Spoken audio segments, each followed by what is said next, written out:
everybody, it's Matt Brown, and I am going to teach you every single song from Nirvana's Bleach.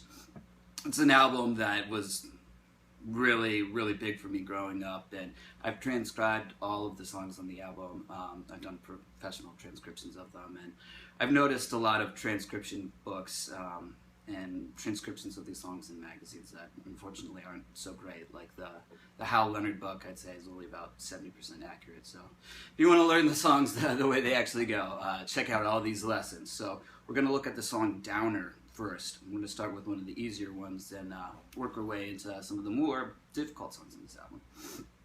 Alright, so this song just has a couple of riffs that we need to talk about. We're down a half step. Every string is down a half step for this one. So let's look at the first riff that we're going to play. Now this song starts with bass and drums, obviously, but the first guitar riff that comes in, I'll play it for you and then explain. It goes like this.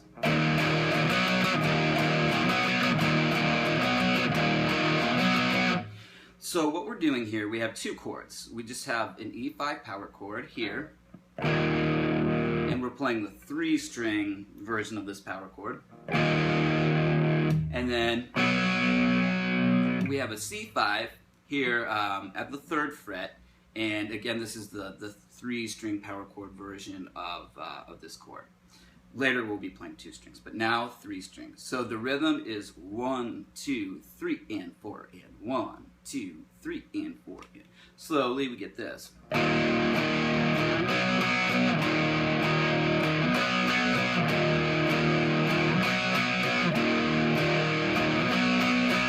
A riff that's proof positive that's, simple can be very, very effective.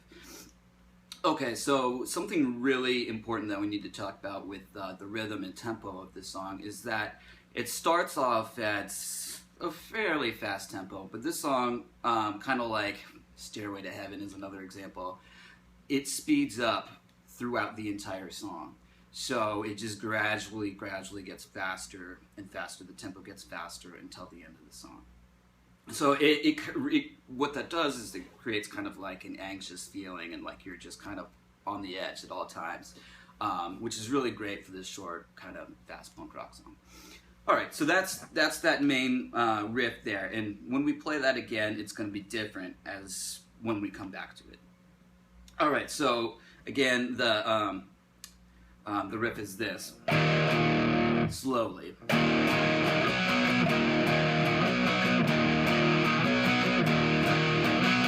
And at tempo, it's about...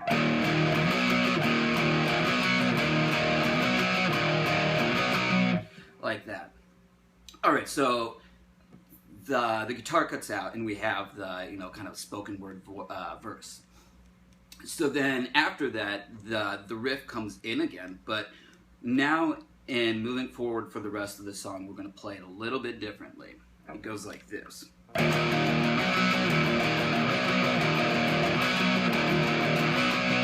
So those are 2-string power chords, and the rhythm's a little bit different. It's just 1 and 2 and 3 and 4 and like this.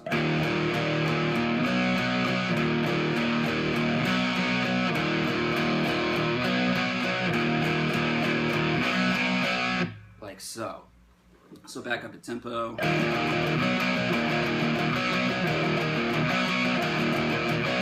And you can tell I'm just doing this all with alternate strumming. Alright, so now what we have is, I don't know, maybe we can call this like a pre-chorus riff. It goes like this.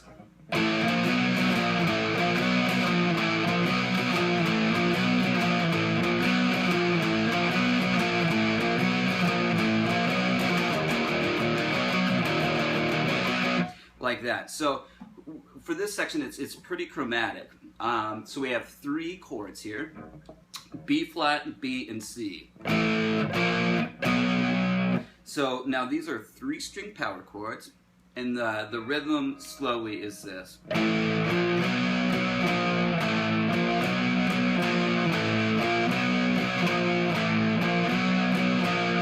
Like that. So a little theory note about chromatic chords and chromaticism. People are always asking, when I'm writing a song, how do I know when I can use these like chromatic passages or chromatic chords? So this starts in the flat 5 of the key, the B flat chord. We're in the key of E minor. So with chromaticism, the quote that I really like is that if the passage resolves effectively, that effective resolution will validate all of the chromaticism that happened before. That's a quote from Dr. Shelton Burke. So anyway, here what we have is we're starting on the B flat, but we're resolving this little chromatic passage to the 5 of the key B. So when it resolves back to the 1 chord, we're coming from that 5 chord. So like I mentioned, that it resolves on that 5 chord going back to 1. So that kind of validates all the kind of crazy chromaticism. Okay, so on the last time we do, there's like an 8th note on the end of the measure of the, you can play just an E note or the E5 power chord that starts the main riff. So like this will be the last time. Like that. So the next riff is the chorus riff, and I'll count this one in so you can feel the rhythm. There's some anticipated chords here. 1, 2, 3, 4.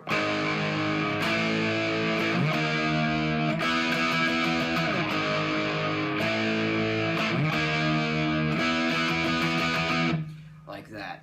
So we're playing 3-string power chords, and the chords are A5, B flat 5, E5, 7th fret there, and F5. So for the first measure, we're strumming the A5, and then the next chord is anticipated, meaning it comes in on the and of 4. So 1, 2, 3, 4, and 2, 3, 4. So then on the beat 4 of the following measure, we're going to play that chord again. 4, and then 1, 2, 3, 4, and. So I'll count it in, and I'll do the whole thing slowly. 1, 2, 3, 4. 2, 3, 4. 2, 3, 4.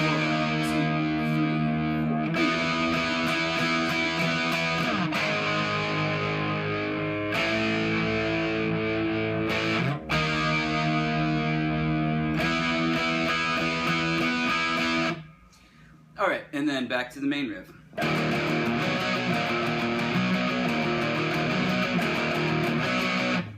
Alright, so basically at this point, the song goes back to the verse. And we're going to go through the parts that we've already talked about. And essentially the only part that I have left to teach you is the ending of the song. Going through the song, those riffs that I taught you were the same. So here's the ending. Basically, we're going to do the main riff.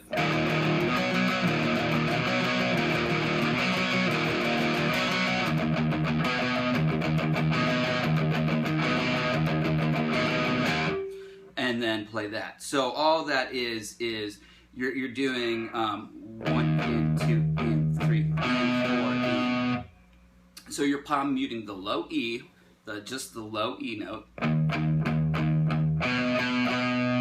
And then when you get to the C note for and 4 and, you're not palm muting. So 1 and 2 and 3 and 4 and. And that happens 4 times.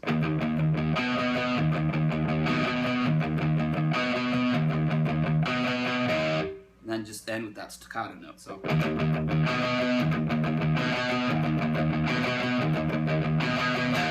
like that.